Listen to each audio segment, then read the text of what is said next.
problem with the mic on the computer that I'm using. All right. Good morning. My name is Mike Torino. I'm a solutions consultant with JB Learning Public Safety Group. I'd like to take a moment and thank everybody for joining us this morning. I still see we have some attendees rolling in.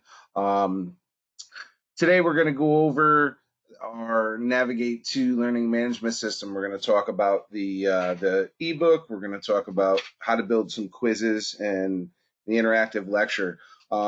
Just in the spirit of the amount of people that we have for attendees, I'm going to keep all your mics muted, not to offend you, but to get through the webinar, and then the last 15 to 20 minutes or so, I'm going to open it up so that everybody can ask their questions. I also have a couple of our team leaders in here that are taking a look at our chat. So Brian Hendrickson and Moria D'Ambro are in as well. They're going to be helping me out with the chat function of this. So as you're asking questions on there, they'll be fielding them for me and shuttling them my way.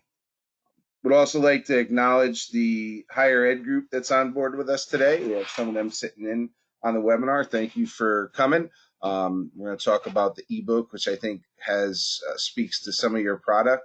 And in the event we trail off on stuff that's not covered onto your product, that's unique to public safety group stuff, just please reach out to your rep and ask them, for any clarifying questions that you may have. So thank you all again for jumping in today. This is unprecedented time with everything that we have going on. So I hope everybody's family is safe and healthy out there. This is to help understand some of that distance learning stuff that we have going on now. So the screen that you see in front of us is our Premier Access for Emergency Care and Transportation, the EMT 11th edition of AOS. This is a unique program. It's the top of the line program for us. As we look down, see that each chapter has its own placard. Most of you are familiar with this if you're seeing it for the first time.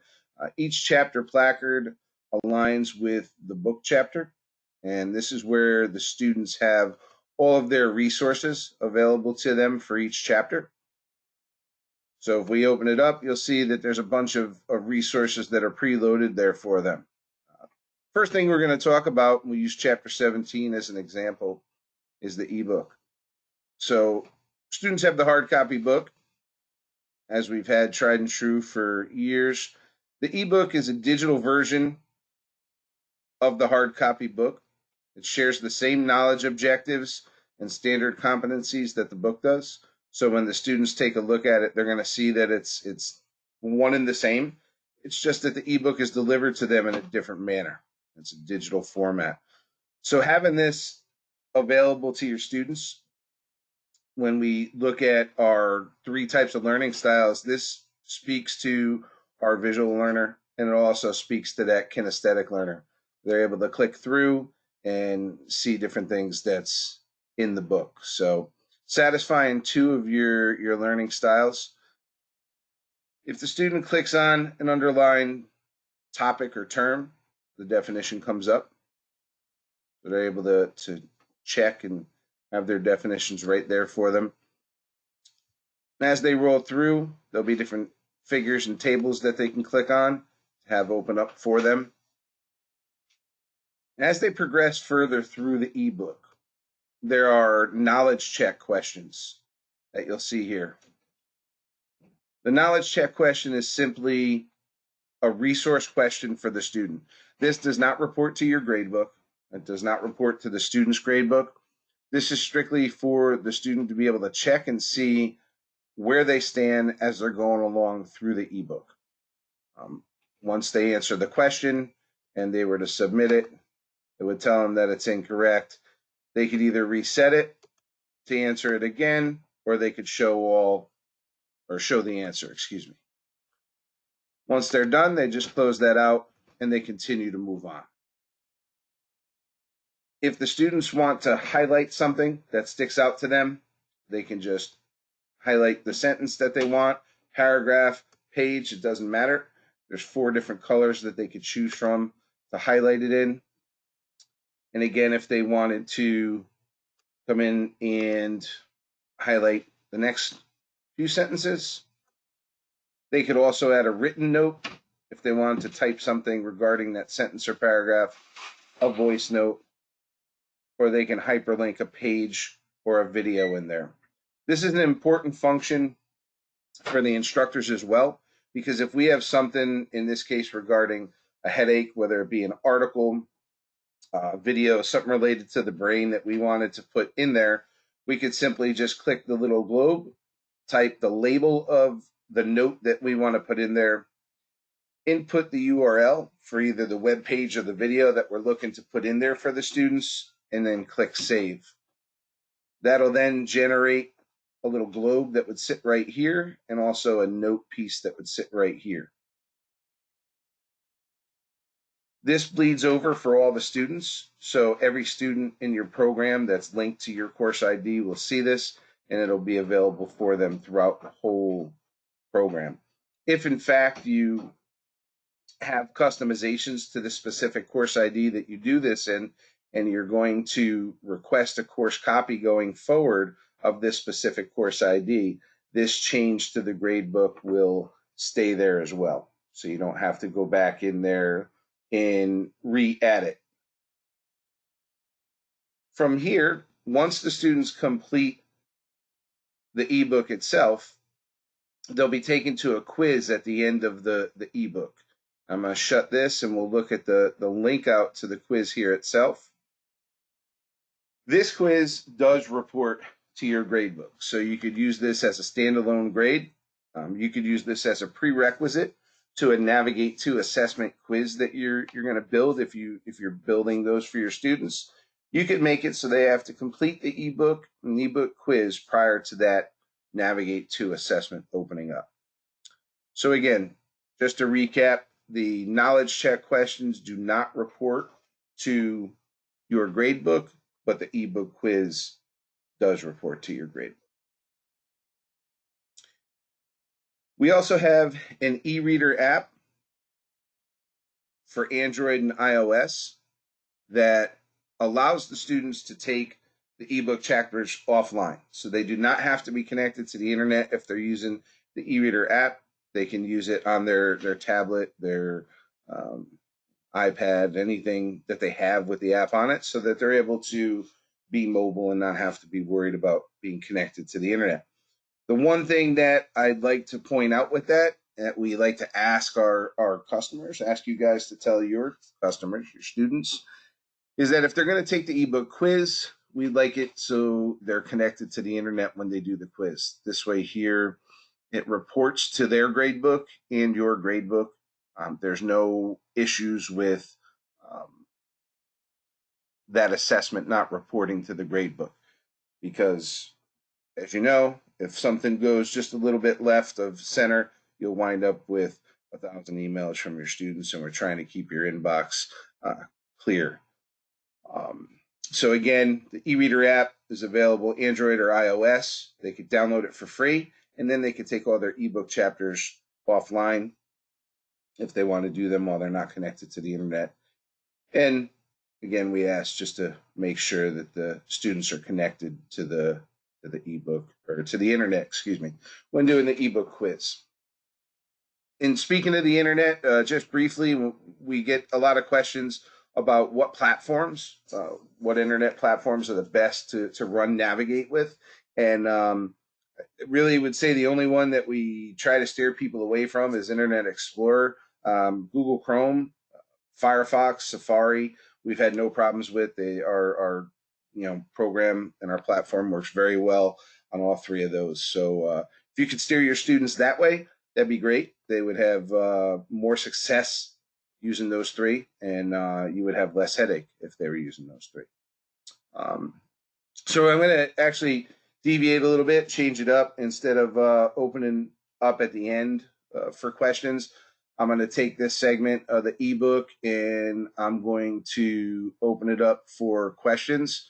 There may be a delay in some people's mics, so just if you could kindly please just give it a pause for a second, ask your question, and this way here you guys aren't stepping on each other. There's about 160 of you in the meeting, so I just want to be able to get to as many people as I can. Please and thank you. All right, and mics are unmuted. Go ahead, start firing questions.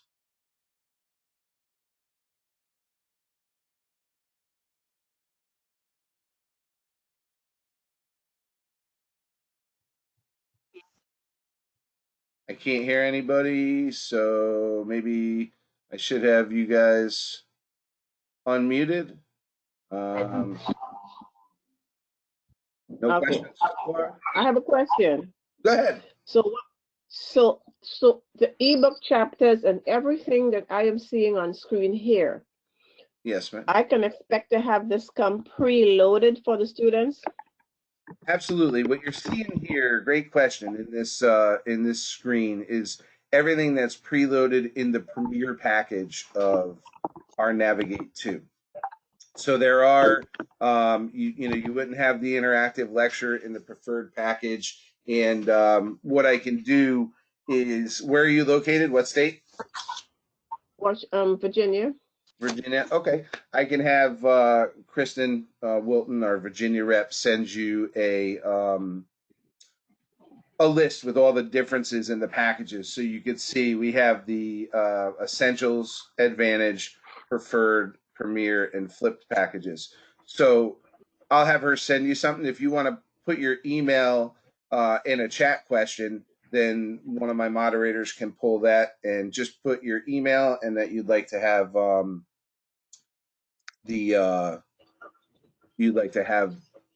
something sent to you about the packages. Are you public safety or are you academic? I'm academic. Okay. So then we'll have someone from higher ed reach out to you with that. The ebook only includes the classroom only includes the ebook if you're academic. So Brian Hendrickson will reach out to you to talk to you more about that. If you want to just put your email in a chat, that would be great. Yeah, I just did. Awesome. Thank you so much.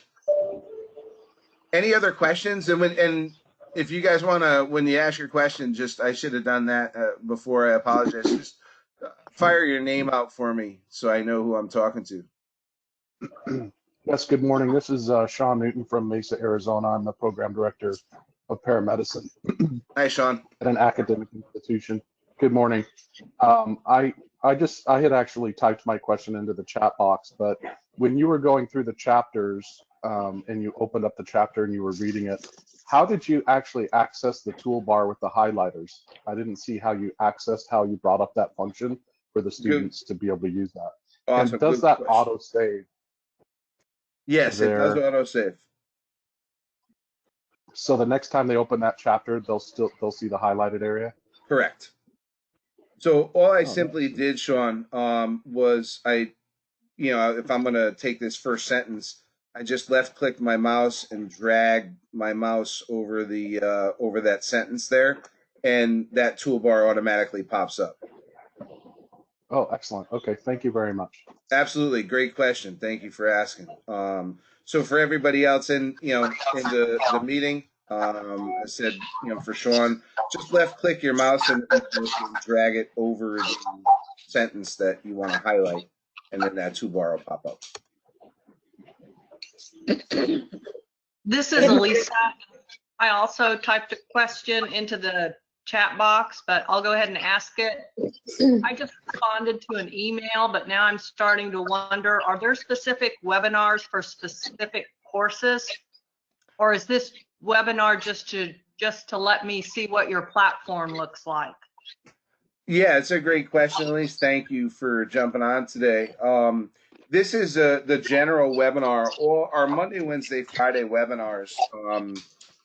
The team that I'm with and our leaders, we're talking about what we want to cover in each week, if you will. So this is the start of it, and we're going to change some of the content up for next week and then the weeks going forward. So it's kind of like scratching the surface initially and letting you guys see what we have available and kind of how some of the larger, most used functions work.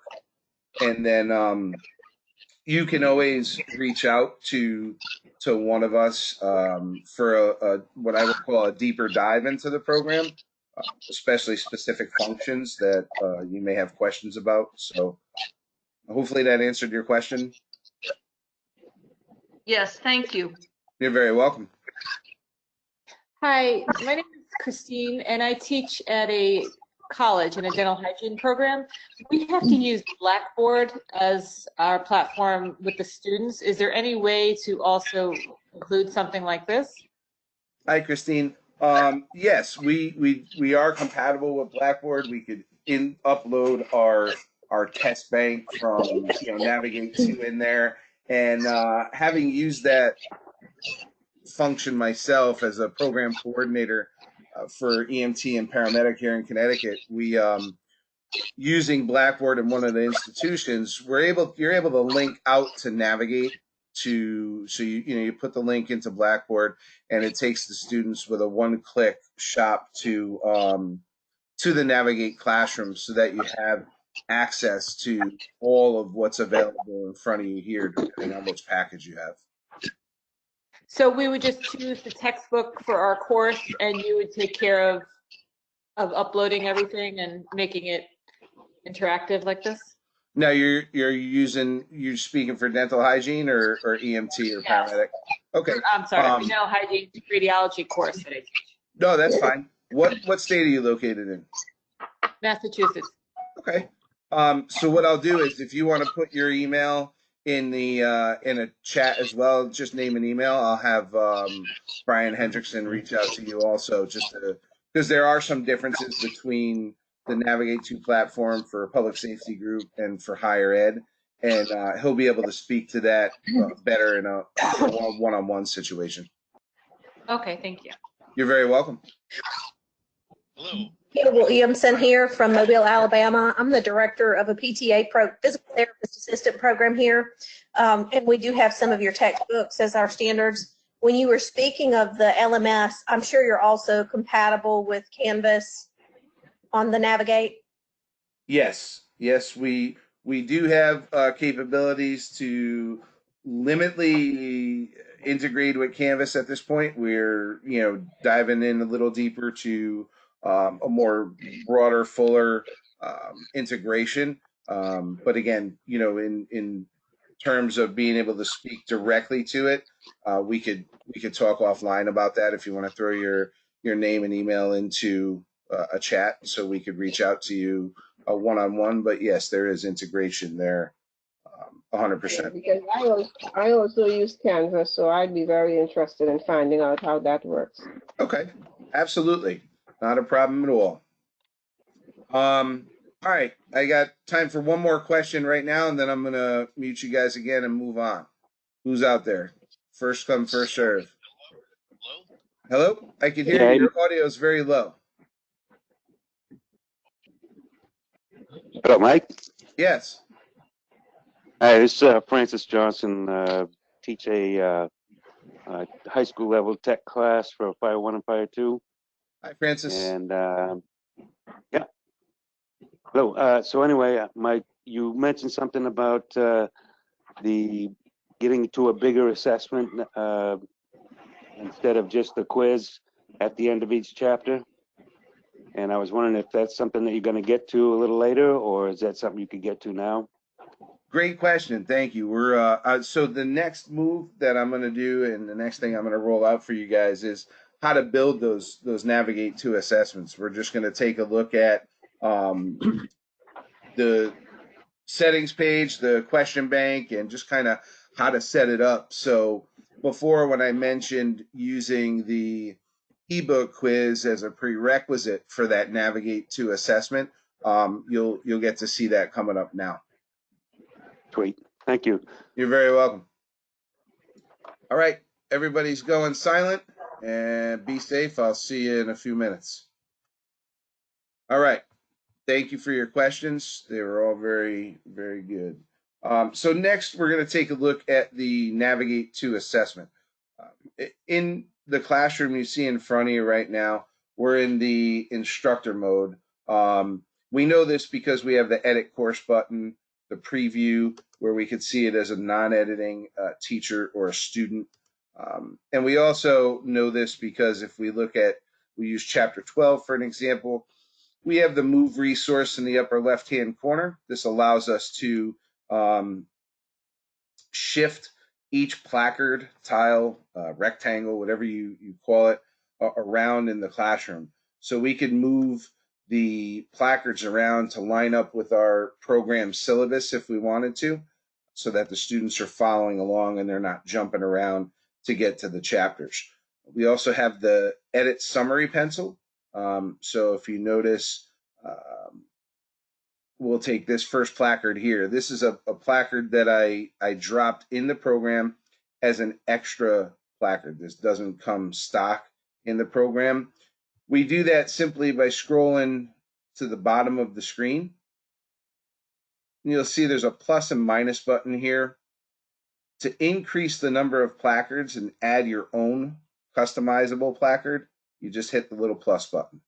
It takes the program a little bit, the hamster wheel spins, and then the placard will be populated here at the bottom, and we'll come up with a topic number. So let's say topic 50 in this case.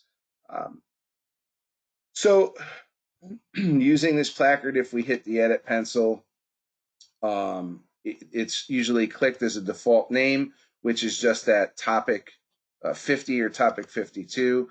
We could change this to whatever we want. And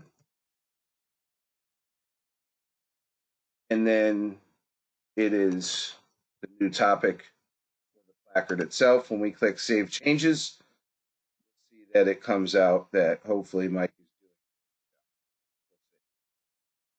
From here, we also have the highlight tab, so we can highlight it yellow so that the students see that this is the placard or this is the chapter that we're covering currently. We could also hide the placard. If you notice that this placard is now grayed out where the others are bold. When the students come in and we take a look at it quickly as a student, we'll see that that first placard is not available. They can click on it till the cows come home, but they're not getting in there. Right? So that's how we can hide the placard. And then from there,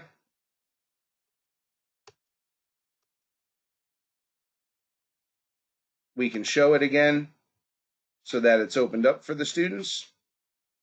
And now, lastly, we have the Add an Activity or Resource tab. So when we click on that, this opens up all the nice little tools that we have, all the activities and resources that are available at our fingertips to customize the program to whatever we want for the student. This is not just available in the Premier package, it's available across the board. And it's also not just available in a placard that you're building to customize. If we were to take a look again at chapter 12, you would see we could pop up that same Add an Activity Resource tab.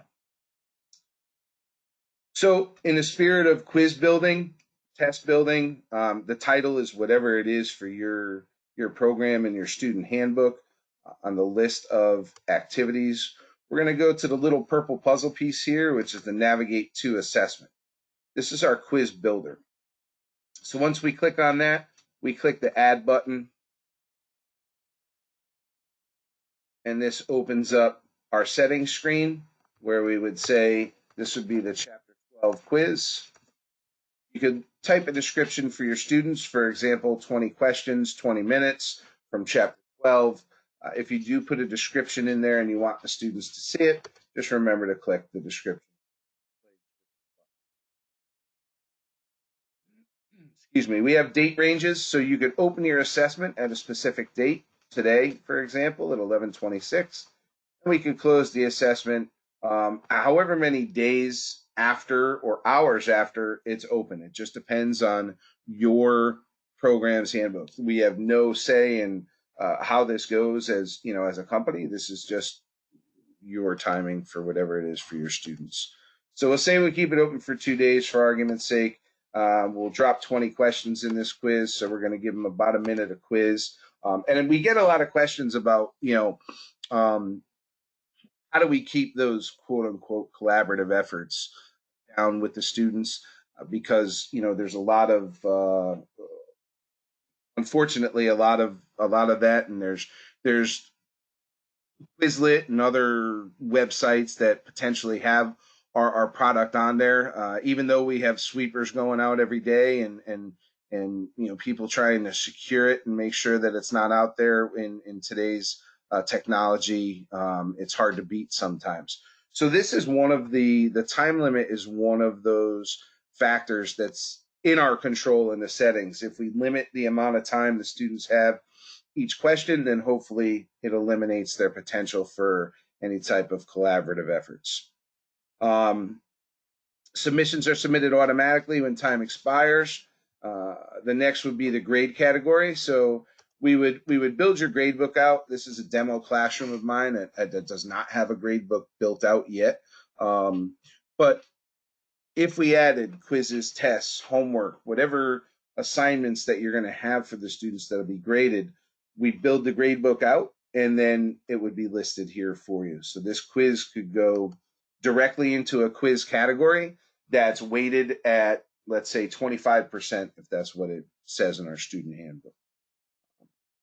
Y'all are nice people. I'm sure that you're gracious and giving, but we don't want them to have unlimited attempts. So we're just going to give them one attempt, or anywhere between 1 and 10, or your choice.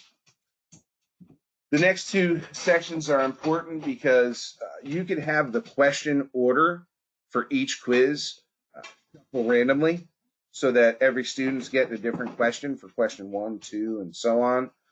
Or you could have it shown on edit screen, so they're all getting the same questions in a row. A new page for every question, and then the navigation method would be set to free as default, so that the students could go back and forth the way it doesn't operate as a standard exam, if you will, but that could be changed as well to sequential, so they can't jump around if that's your choice. The next section is the answer section. So the shuffle within questions is set to yes for default. That means that the A, B, C, and D are not going to be the same for each student as well. All right. The 4 columns here are your feedback columns. So if every box is checked from immediately after they submit their attempt to while the attempt is still open, so we gave them, for example, with this quiz, 2 days. So if I were to submit my quiz with a day left, I can see all of my feedback immediately after I submit it. And then if I wanted to go back in, 5, 6 hours later while it was still open for other people, I could still see that same feedback. And then the following 4th column is after the assessment is closed. One of the things that I see a lot of our customers doing, and I did with the programs as a program coordinator, is just uncheck the right answer box for immediately and later. And again, this is in spirit of trying to keep collaborative efforts down. If those boxes are unchecked, then your students cannot see their correct answers until after the assessment is closed for everyone. So it just keeps everybody on the same level playing field. We could require a password, so we can password protect the quiz so that the students have to come to you for a password. We also have it so that you can lock the IP address so that the students can only take this quiz on a specific IP address itself. The grade boundaries, there are 8 total categories for grade boundaries. And as you see here, it's pre-populated. Start with 100%. So you can do 100%, 90%, 80%. And, this is a little feedback note from you to the student as they receive their scores. It's just letting them know that you're seeing it and that you're acknowledging their score range. Again, there's 8 total, so you can drop 3 more in here if you wanted to go. So just to recap that quick before I move forward, because this is a lot of information to be taken in. The name is the only thing that is absolute required in the settings page. The description available for your students if you choose. You have your date ranges. They do not have to be enabled. You can keep them blacked out so that the students can access this quiz whenever. You can just use the closed assessment date range. It's totally up to you how you handle it. Timing, again, based on your student handbook and how your program runs, you set it up, 20 minutes, 30 minutes, whatever the case may be. Open attempts are submitted automatically. Your grade category is where we would drop this into the quiz category in your grade book. Shuffle functions for each question, and then the answers within each question. Your feedback columns, this is what the students see after their quiz when they're able to go back in and review. And again, just to recap the right answer, it's just a suggestion to uncheck that for immediately and then later. Feedback boundaries, immediate feedback for the students, and it brings us down to our access restrictions. So this is where I mentioned before, and to speak to Francis's question, this is where we can set, if we click add a row and then grade, we could set the ebook and or the interactive lecture, which we're going to talk about in the next segment, as a prerequisite. So if we were to choose the ebook chapter 12, and we were to enable the must be greater than or equal to, let's say 80% for a cut score, this restriction makes it so that the students have to complete the ebook quiz prior to opening this Navigate to assessment. Prior to opening this Navigate to assessment quiz with this restriction enabled, they have to complete the ebook quiz and get an 80% or better in order to access this. So from here, if we click Save and Return to Course, it's just a settings shell with no questions in it. So we're going to go ahead and click Save and Display. Brings us to a launch screen. Just lets us know that we have a Chapter 12 quiz, 1 attempt, open and close dates, and it also reminds us that there's been no questions added yet. So to get to the assessment screen and the quiz building screen, if you will, we click Edit Assessment. You'll see here on the left, we have the shell of the quiz with no questions in it. And to the right, if I move my screen over a little bit, you'll see we have our question bank. We get a lot of questions for new users, a little bit of panic. They look at this and they're like, oh my God, we can't see the question bank. There's 113 pages. All we have to do is come up to the drop-down menu, and then you have different segments broken out for you. So the first thing you're going to see are pre-built quizzes for each chapter. And in this case, for this demo, I'm going to ultimately use the Chapter 12 pre-built quiz. As we scroll down, you'll see we have a final and a midterm. And I'm not going to be held to a stake with this, but the midterm generally runs from Chapter 1 to 23 or 24. So these questions are going to be different than the quiz questions. And we have practice activities that vary in amount, as you see, for each chapter. So using Chapter 12, there's 11 extra questions in this bank that are different than the quiz questions. And as we scroll down to the bottom, you'll see that there's an optional test bank as well. So again, for Chapter 12, there's an extra 10 questions that are different from the practice questions and different from the quiz questions. We also get the question when we're looking at the question bank about the similarities between the ebook questions and this specific question bank. They are different as well. So you'll see different questions in the ebook quiz than you'll see here. A lot of opportunity for your students to see different questions within the program. So we're going to click on Chapter 12 and it's going to pop up. Here's your 20 questions. We know they're multiple choice questions because if we hover over the icon, it'll tell us. And in order to preview the question, you'll see that there's a magnifying glass all the way down for each question. We just click on the one that we want to preview, pop the question up, and then fill in the correct answer to determine whether we like the question or not. If we're going to use all 20 questions, we simply just click the top button. It highlights all of them. And then we would click the Add to Assessment button. You can click them individually by double clicking or clicking the double arrow, excuse me. You can click the question and then click Add to Assessment. Or if you're in a chapter that has more questions in the optional test bank, let's take a look at chapter 16 for a second. There's 54 questions, 3 pages in this specific bank. If you wanted to add just 5 random questions out of these 54, you can come all the way to the bottom and then click Add 5 random questions. And then when we click Add to Assessment, they auto-populate into the quiz itself. So coming back to the Chapter 12 quiz, close this out so you can see how it works. We're going to select all 20 questions. We're going to click Add to Assessment.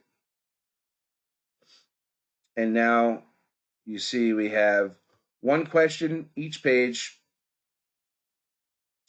for a total of 20 questions and 20 pages. You can go ahead and click Save here, lock it into place. And now when we come back into the Lesson tab and we go to Chapter 12 again,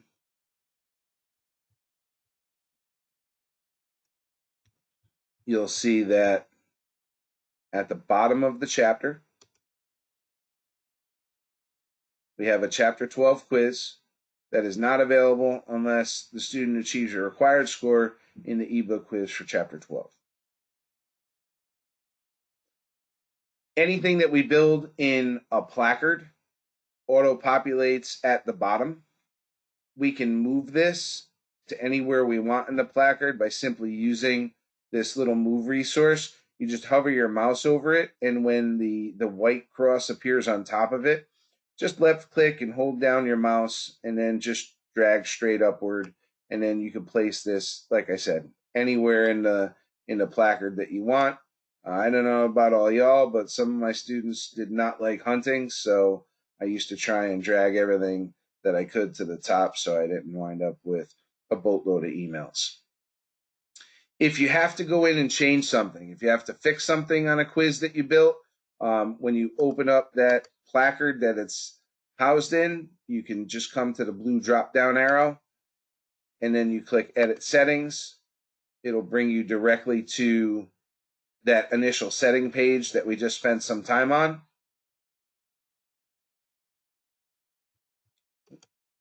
I hit the wrong thing. Standby 1.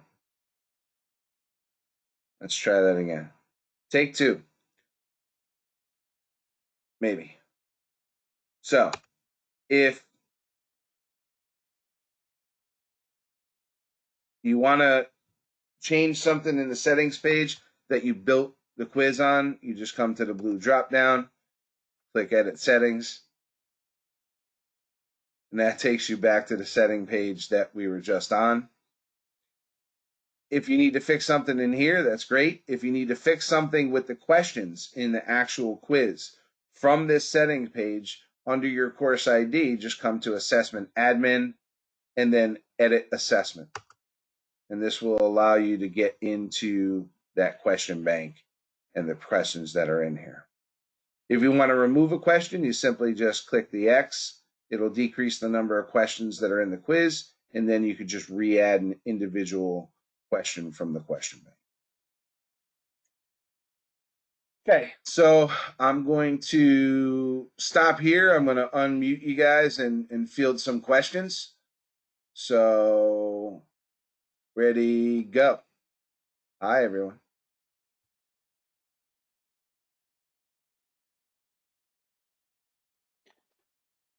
Are you guys Hey, Mike, asleep? this is, hello? Hey, how are you? Who's this?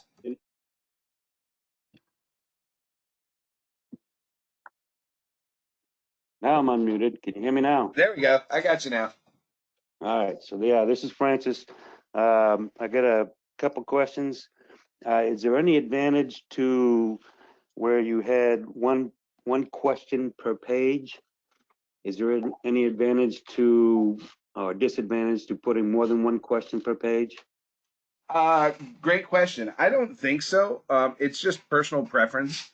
You can, if we come back to the settings page, you'll see that in that navigation section, so right under the question order, the new page, you could put essentially as many questions as you want on each page.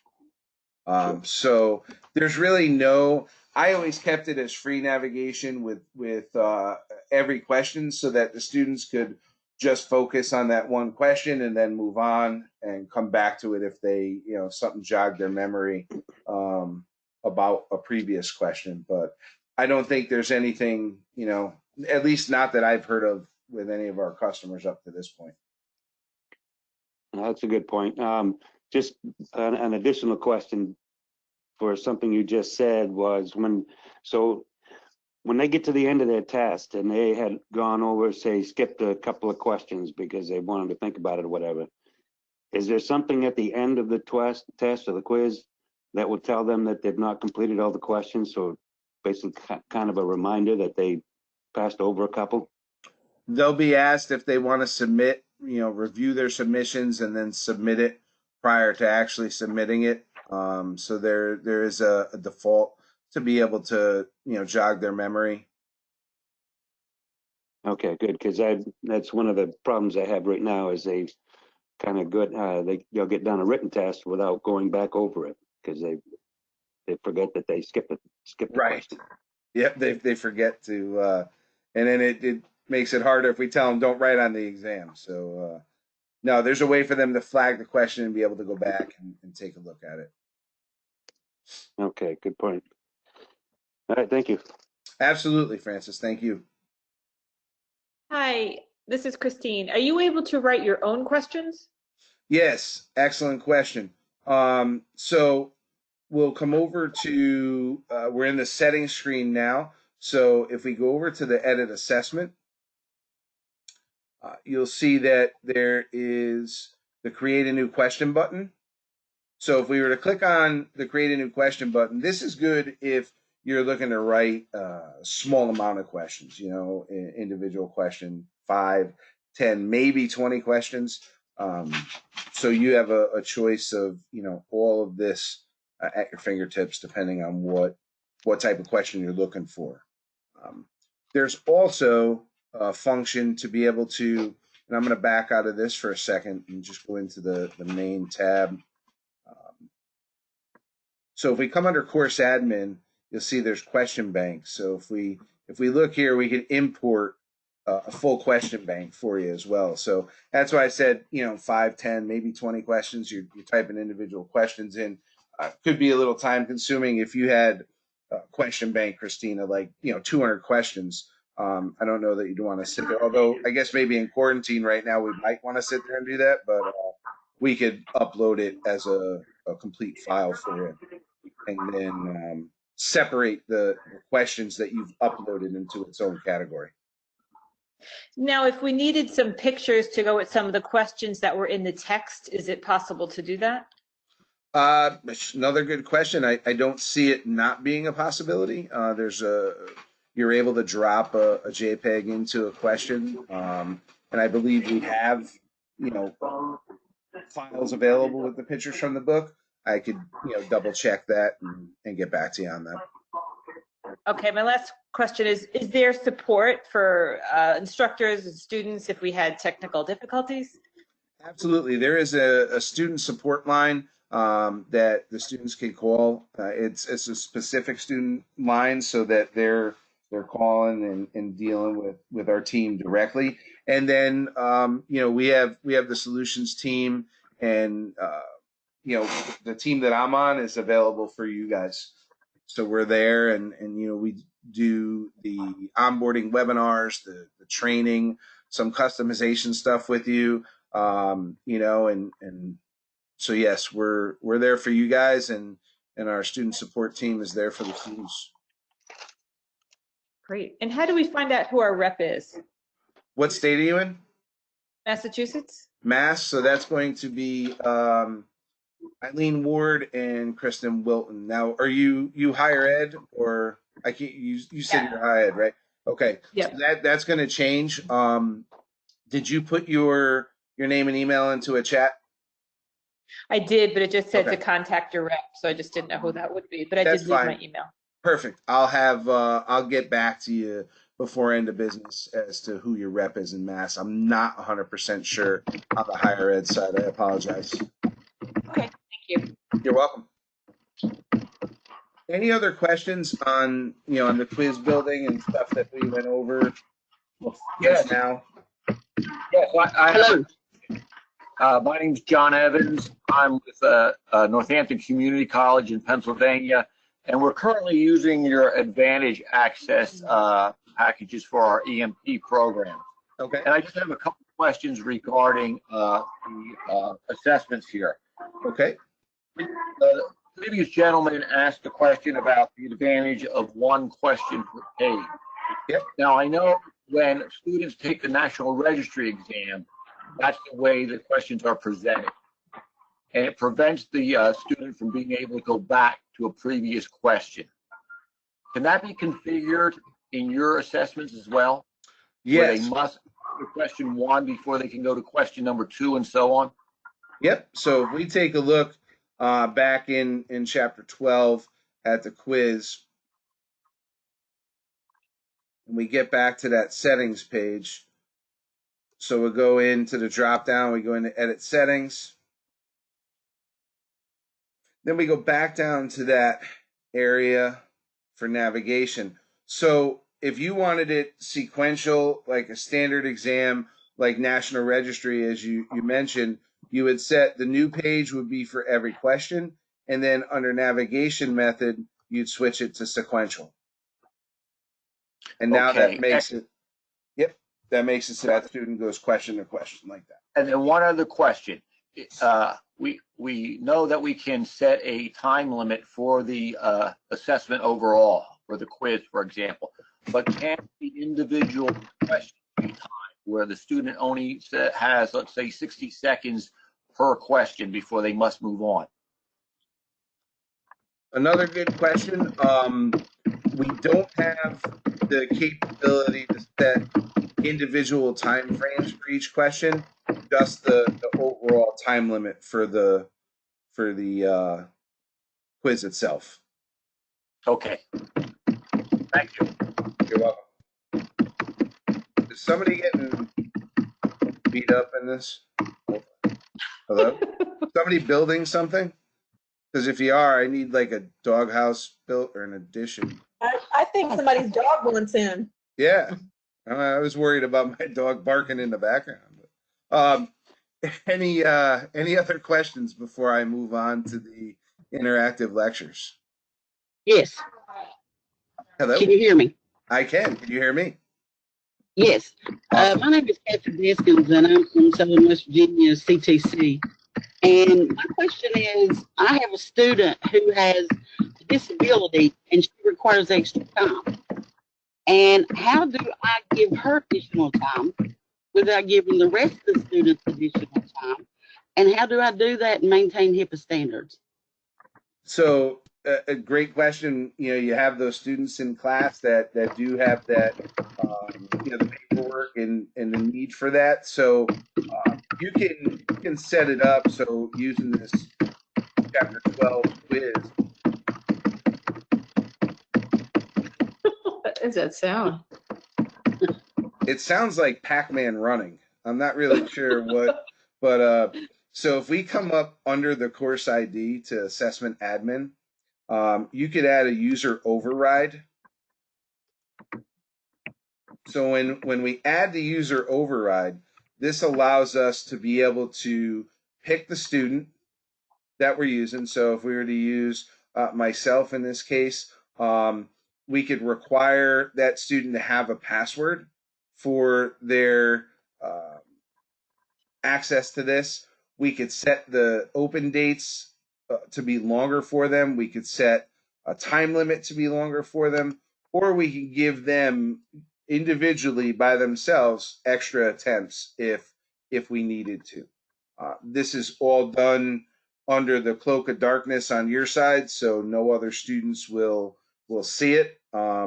This is, it would be specifically, in this case, linked to me, which I do appreciate you giving me extra time because I'm terrible on quizzing. Okay, thank you. You're welcome. All right. I'm going to mute everybody again, move on to the interactive lectures.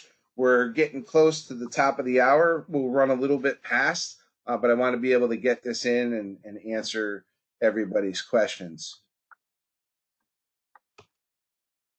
Okay, so moving forward, the last piece of the puzzle that we're going to cover and talk about today has been an important piece for us. I mean, it's been a great tool and resource for our customers and for our students. Again, speaking not just as a employee of Jones & Bartlett, but I was a 10-year customer when I was running the EMT and paramedic programs here in Connecticut for Yale and Gateway Community College. I used this with great success because the product is excellent, and I had a great team teaching with me. So one of the things that we used quite often and is being used even more so now in this unprecedented distance learning setting is the interactive lecture. This is housed in our Premier package, and it can be found by clicking the lecture, in this case for chapter 26. You'll see it's listed as a learn at your own convenience and pace. Where the ebook spoke to our visual and kinesthetic learner, this completes the circle and adds that auditory learner in there as well by adding an audio component into what I like to call the interactive slideshow. So when we click the enter button, it'll take us to a launch mode. And then the interactive lecture will open in a separate screen. And it takes you to the welcome page for, again, chapter 26 here. As we scroll through, you'll see that the knowledge objectives and learning objectives are the same as the book. So it's the front page of every chapter in the book. So the students are able to actually see that this is, again, same content that's in the book, just delivered to them in a different method. So effectively, if you have our Premier package, your students have 3 separate ways of absorbing the chapter material: the hard copy book, the ebook that we saw at the beginning of this webinar, and now the interactive lecture. As you see, it adds the audio component bar on the bottom. The students just click through each one of the slides, if you will. They're able to click on the images just like they were in the ebook. They're able to click on the highlighted words just like they were in the ebook as well. If we look here, there's a table of contents. So if we open it up, one of the things that I find fantastic about this resource is that the student can't click forward. They can try and click on any of the grayed out slides as much as they want, but they cannot get forward. They can't get up to slide 51 where the module quiz is. They have to go in succession. You'll also see, if I scroll back up to the top, hopefully nobody's seasick, you see slide 9 here is a knowledge check. All right, so just like the ebook, there's knowledge check questions that are dropped within the interactive lecture. They do not report to your gradebook. It's strictly a resource for the student. The nice thing with the knowledge check here is they can't move forward until they've answered it correctly. So if they're just trying to skim through the slides, getting up to the knowledge check, it's going to take them a little bit of time. They may have to go back and relook at the slides or, look up that information in the book in order to answer that knowledge check correctly to be able to move on, in this case, to slide 10. As they get to the end, they have a summary on slide 50 in this case, and then the module quiz on slide 51. When the students open that module quiz, again, this here will actually report to your gradebook, just like the ebook quiz. So you do have a reporting capability to be able to see that the students have completed it. They've completed the quiz, and they've also scored successfully, matching your cut score. As I mentioned before with the ebook quiz, this can also be used as an individual standalone prerequisite for a Navigate 2 assessment, or it could be used in conjunction with the ebook, making it so that the student has to go in and complete both the ebook and interactive lecture, achieving, let's say, a cut score of 80% or higher in order to open that interactive lecture. The benefits of something like that is simply, one of the common questions in talking with educators, across the country. How do we get the student in the book? How do we know they're covering the material when they're at home? There's no way to track them reading the book itself other than, hey, are you reading? Yeah, I am. Or no, I'm not. Now we have that capability in the Navigate LMS to be able to truly identify the students that are doing what they're supposed to versus the students that are not doing what they're supposed to be doing. So again, this product is great. It grabs all three styles of learners. As the student is clicking through, they're moving up in slides. If something triggers them to say, what was on, I want to go back to slide 2 for a second. They can work backwards and cover the slides that they've already covered. Again, they just can't move forward to anything that's grayed out. So recap, knowledge check questions, just like the ebook, resource only for the students. Modular quiz at the end does report to your gradebook. Again, could be used as a standalone quiz or in conjunction with a Navigate 2 assessment. Right now, in this time of distance learning, the interactive lectures are available in our Premier package, but they're also available as a standalone in a separate course ID for those customers who are already customers that do not have the Premier package. And what I would urge you to do, if it's something you're interested in and you're operating with the preferred package or lower, just reach out to your sales rep and discuss it with them, the standalone package for interactive lectures. And then it's something that we can do we could do a little deeper dive, a personal one-on-one or team, your team and myself or somebody else that's on my team, just do a webinar diving deeper into the interactive lectures for you. Okay. So I'm going to close that out, come back to the main screen, and we're at the top of the hour. So I'm going to open you guys up for some questions. We're going to go till about 10 after, quarter after. This meeting has been recorded. So if you are interested in having the link sent to you, I'm typing in my email address to the chat screen. So just go ahead and take a look at that, and you can email me and we will send it. I'm going to go ahead and open you guys up for a few questions. Whoever's ready, go ahead and fire first. Mike. Hey. I'm sorry. This is Mike here at the DeKalb County Fire Rescue. Hey, Mike, how are you? Have a quick question. Doing good, man. Doing good. Listen, quick question. When I'm trying to upload my videos, I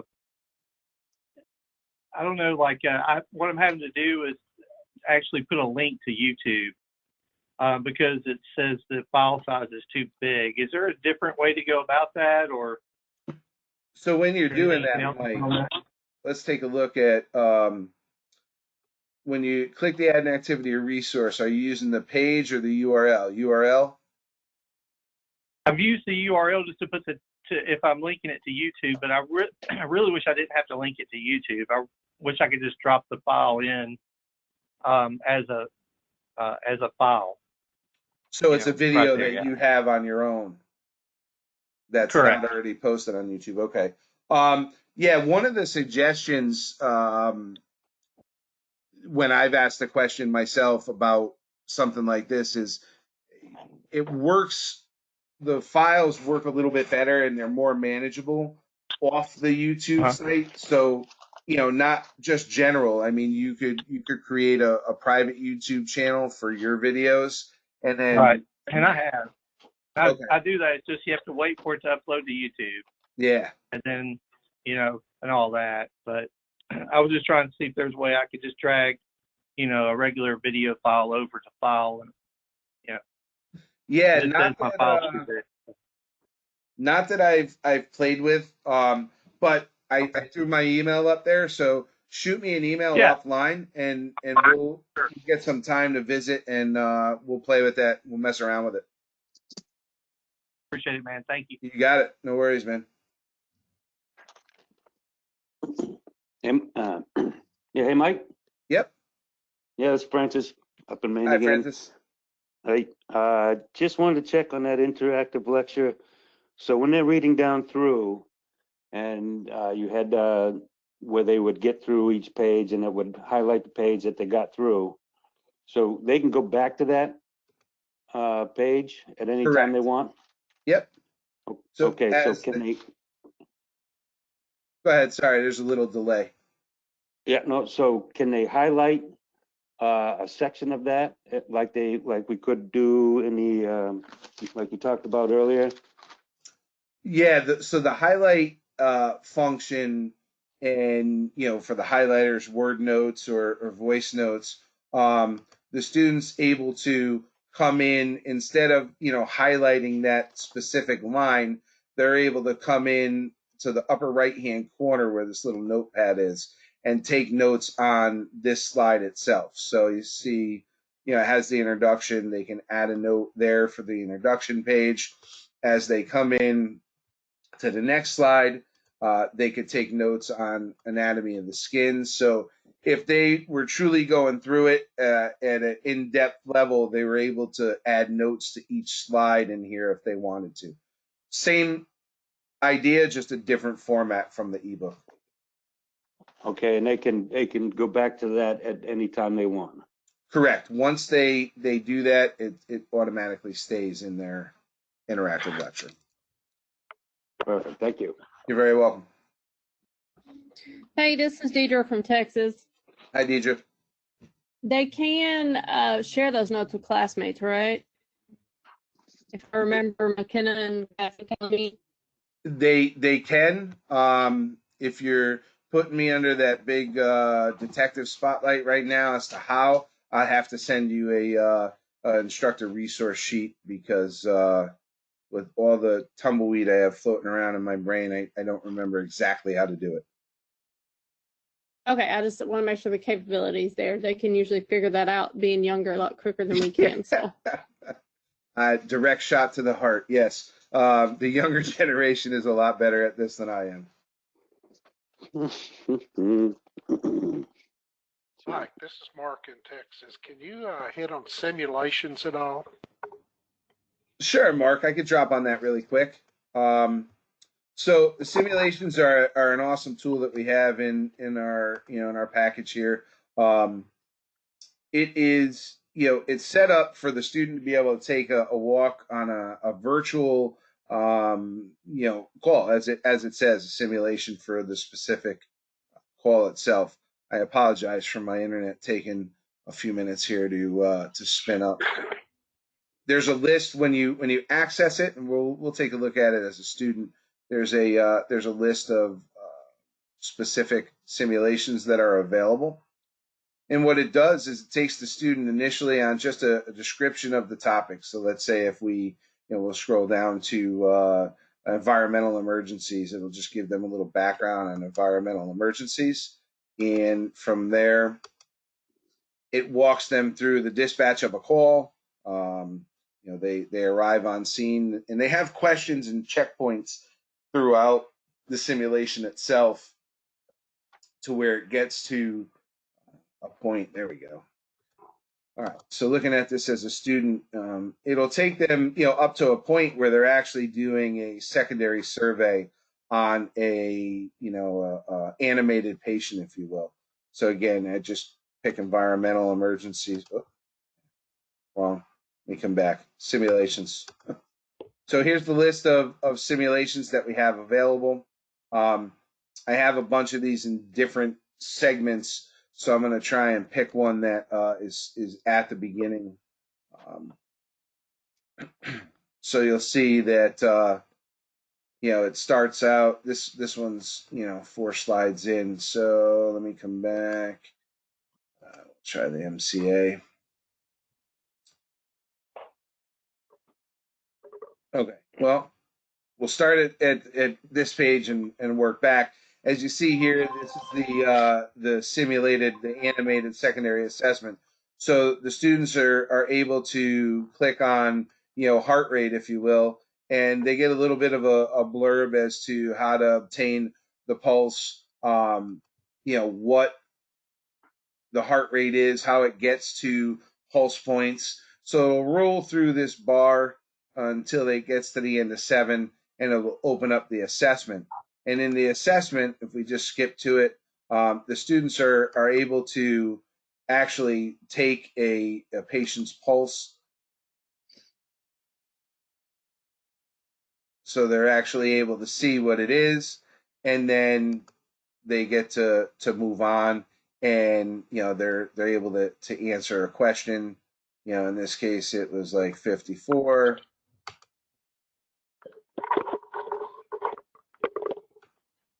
That lied.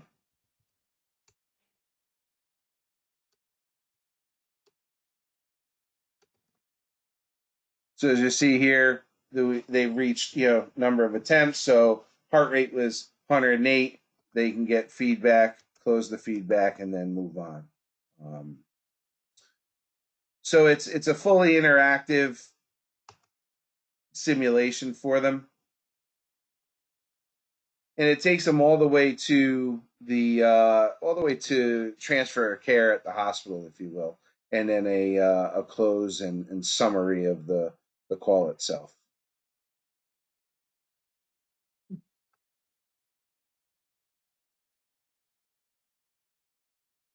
Definitely a good tool. There's different questions throughout there. So it's not something that the students are going to be able to just click through. They're going to spend some time on it. And, again, it's in line with the chapter and all, reg standards. So everything is in line where it's supposed to be. And having used it for our EMT students, they found it was very helpful for them. Okay, yours is obviously already set up. When I go into it, it says you have to deploy it. You know what? Throw your email for me in the chat, and or take my email out of the chat there and shoot me an email, and I'll go over it with you offline so we can spend some time individually on it. Great, thank you. You're very welcome. Any other questions before we wrap up?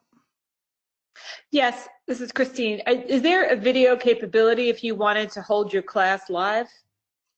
Good question, especially nowadays, right? We're able to put a link into our Navigate classroom, and I'm not sure, Christine, 100%, because I don't deal with a lot of the higher ed classrooms. I never really get in that side. So in speaking for Navigate only on our side, we're able to link out to Zoom, so you're able to host a Zoom meeting, based on a link from Navigate. And then we also have, if I come back to based in our Navigate system already, without linking out to anything, we have a live chat capability. So no video capability in this specifically, but we can host a live chat that we could do one time, recurring, or every day if we wanted to. And if you did the Zoom chat, would you be able to bring up like a slideshow that the students could look at that while we're talking? Yes. Okay. Yep. That's great. Thank you. You're very welcome.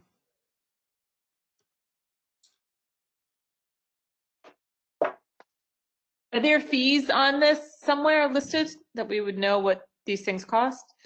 I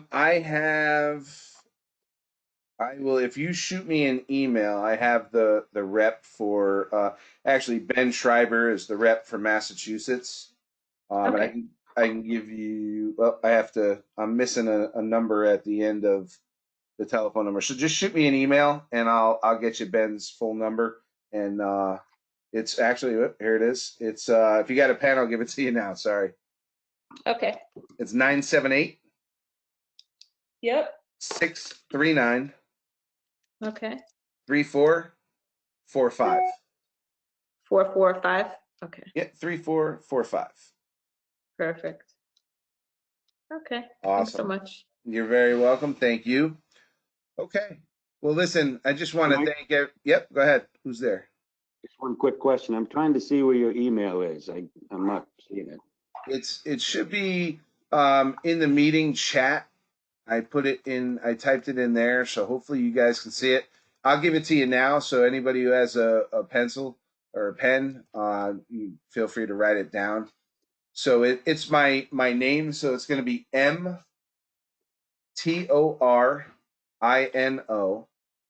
So M Torino, just like the car, at JB for Jones and Bartlett. So JB Learning, LEARNING.com. Perfect. Thanks, Mike. You're very welcome. And, everybody, please feel free to shoot me an email at any time with any questions that you have. Your questions today in the meeting were awesome. I appreciate them. And thank you for them. Thank you for taking the time to visit with me. I know everybody's schedules are busy, especially with everything that's going on out there. And as a former road medic and firefighter who's retired now, I just want to thank you guys for being out there. And I wish I was out there with you.